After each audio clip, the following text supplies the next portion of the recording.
Hi, it's Elizabeth from Tyne Valley Motorhomes, and today we'll be doing the handover video of the Autotrail Delaware. Behind your driver's door, the first thing you'll come to is this external locker that leads to the inside of the vehicle, and it's just some extra storage space to put your personal belongings, and then you can shut the door and you can also lock it from the outside. Just behind your driver door, in this wet locker, we've got your 2 leisure batteries, and then we've also got your hookup point. So when you're connecting your hookup cable to the vehicle, you want to lift the collar on the hookup cable and then align it up to the inside of the vehicle, and then connect your hookup cable to the vehicle first and then the mains, and then when disconnecting, disconnect from the mains and then the vehicle, so you're never walking around with a live lead.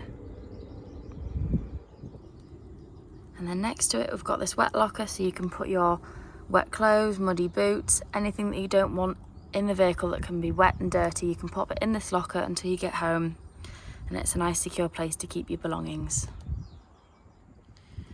Just on the corner of the wet locker is your wastewater drain off point. So if you turn the handle, any wastewater will come out of your tank. So you want to do this when you are leaving a site and travelling home, so you're not having the extra weight of dirty water. But also when you winterise your vehicle, you want to make sure there's no water in any of the tanks to freeze and cause frost damage during the colder months. You can also leave the valve open so all the residual water in the tank shakes free as you're travelling home. Next we'll come to your external shower point. So to take your cap off, you just want to push the blue collar back and the black cap will pop off, and then you want to pop your external shower, push it on, and then as long as you've got fresh water in your freshwater tank and you've got your water pump turned on, you'll be able to use your external shower. And then once you're done, obviously push the blue collar in, take your shower off, and then pop your cap back on, and then you can close the lid. Just behind your shower is your freshwater filler point. So you'll need a hose pipe and an adapter, as some sites just provide the brass tap. And you want to put the hose pipe through the hole, fill up your freshwater tank until it's full, and then once you're done, you can shut the lid and then lock it with the key so no one can tamper with your fresh water.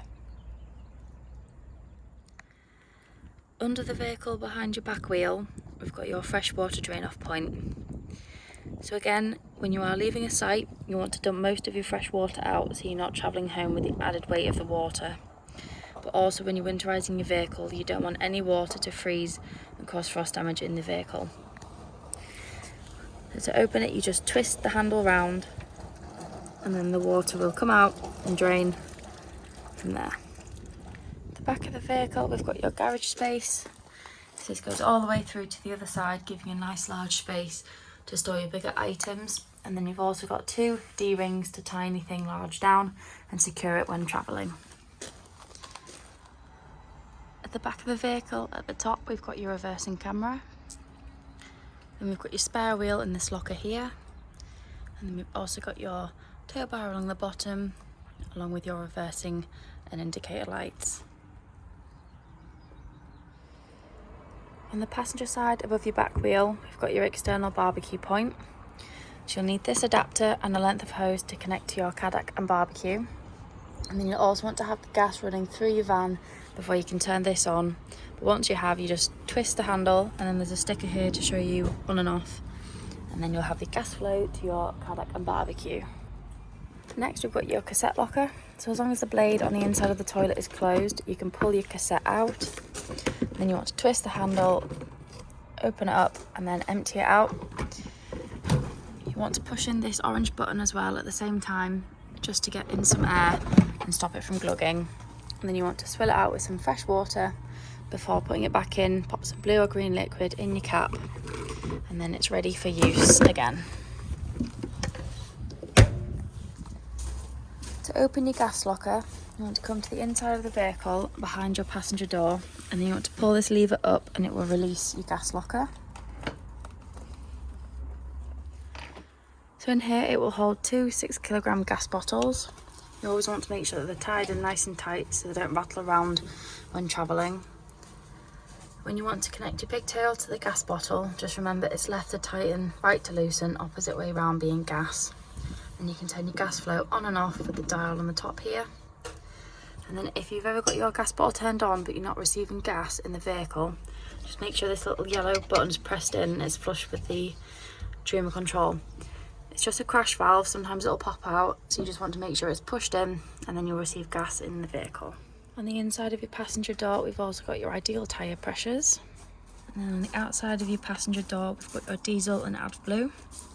So if you're filling up your AdBlue, if you go to a petrol station where they take Arctic lorries, you'll be able to get it on the pump, but you can also buy it in drums as well.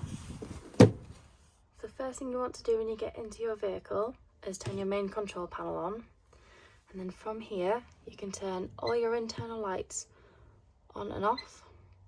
You also have a dimmer here, so you can dim and undim lights. And then we've got your awning light for the outside as well. And we've also got your water, so this will tell you how much you've got in your fresh and your wastewater tanks. And then we also have tank heaters for winter. It won't heat the hot water hot, but it will keep it tepid and stop it from freezing in your tanks. And then we also have your water pump here to give you a pressurised flow of water through your vehicle. And then we have your automatic water pump to fill up your freshwater tank if you can't get to the site tap. And then we also have the power, so this will tell you your leisure battery and your vehicle battery status and which one's charging. And then we have your environment, which just tells you your internal and external temperature. Next, we've got your Aldi heating system. So if you click on the indoor, this is your internal heating. So up in the top corner, we've got this green arrow here. So this will turn your heating on and off. And then the plus and arrow is the temperature on the outside. So this is what you can set the temperature to. Just make sure that it's set to whatever's warmer than what the temperature currently is outside. And then you've also got your fan speed here as well. So you can have 1 or 2, depending on how fast you want the air to blow around your vehicle. Then we have your energy. So you can either have 1 kilowatt of electric, 2 kilowatts, or 3 kilowatts of electricity. You can also turn your gas on and off, or you can use them both at the same time, especially when it's cold. It'll get your hot water and heating up to temperature quicker. And last we have hot water. So here you can have off, on, or boost. Boost will take all the energy away from your heating and focus on your hot water for half an hour, just to give you hot water quicker. To turn your fridge on, you just want to hold the on button down until your lights come on. And then from here, if you hold the first square down, you can pick what energy source you have. So you can have it on auto, which will automatically pick the best energy source to the vehicle. But also you can pick just hook up, vehicle battery, or gas. And then you can also change temperature, so you can have 1 all the way up to 5, 5 being the coldest. We advise that you put it onto 5 when you first turn your fridge on to get its temperature, and then when you put your food in, put it down to 3, and that should keep your food cold without freezing it. So in the bathroom, we've got your sink and your mirror, and we've got a nice cupboard and your skylight as well. And then to flush your toilet, you want to make sure you've got your water pump turned on. And then you can lift the lid and press the blue button behind to get a flow of water into the bowl. And then to open the blade, you want to pull the grey lever forward. And then open and close the blade, just making sure you have it shut. And close the lid after you're done so no smells come up through your vehicle. And then on the other side, we've got your shower. We've also got a drying rack here, so if you've got any wet towels or clothes, you can dry them easily. And then your doors that just gently pull and shut together with a magnet.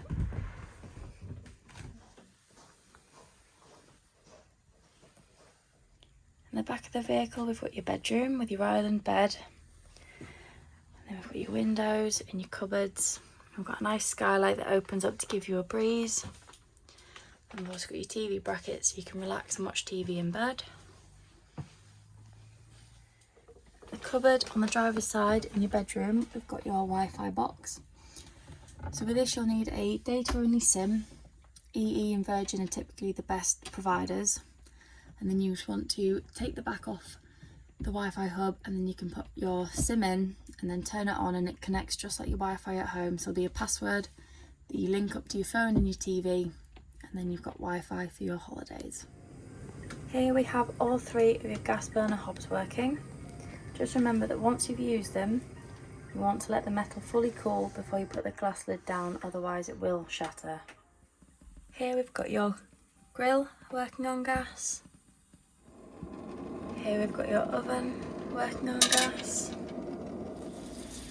Here we've got the hot water running. You might not be able to see the steam, but it is hot and up to temperature. So next I'm going to show you how to make your front lounge up into your bed at the front of the vehicle. What you want to do to bring your base of the bed out is lift the cushion up and then slide the base out. So next what you want to do is bring your supporting bar down, which will rest on the floor and just support the middle of the bed. Now what you want to do is pull your base cushion forward and then put your backrest cushion into the gap at the back so they're lying flat. So then your base cushion should look like this.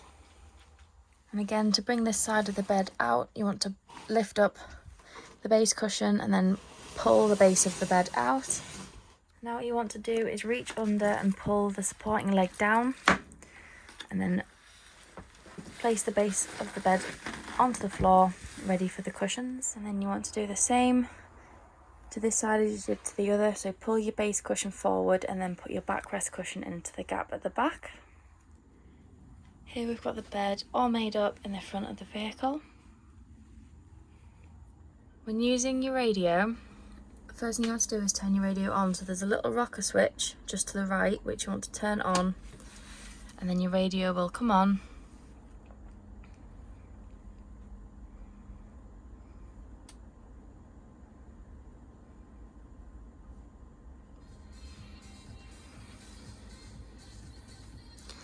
And from here,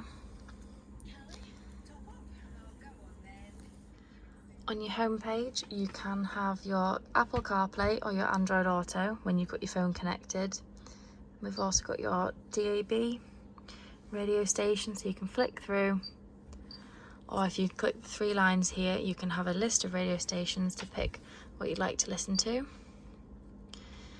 You've also got your normal radio, and then you've got your Bluetooth and your phone, so you can connect your phone through Bluetooth and then you can receive calls or have your Spotify playing, and then you can also use your Apple CarPlay and Android Auto for your navigation.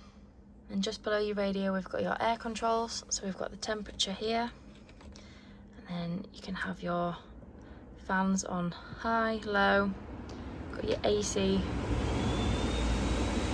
You can also pick where you want the air to blow. Again, we've got your AC turning on and off here, and then you've got your fan control as well. And next we've got your automatic gear stick, and then we've got your steering wheel. On the left hand side you can flick through different things on your screen. You can also answer and decline phone calls, and then we've got your indicators and your lights. And then on the right hand side we've got your wiper blades, and then obviously got your cruise control here as well. On the back of the steering wheel we've got this button here, so this will flick through different radio stations. And then on the other side we've got your volume controls as well.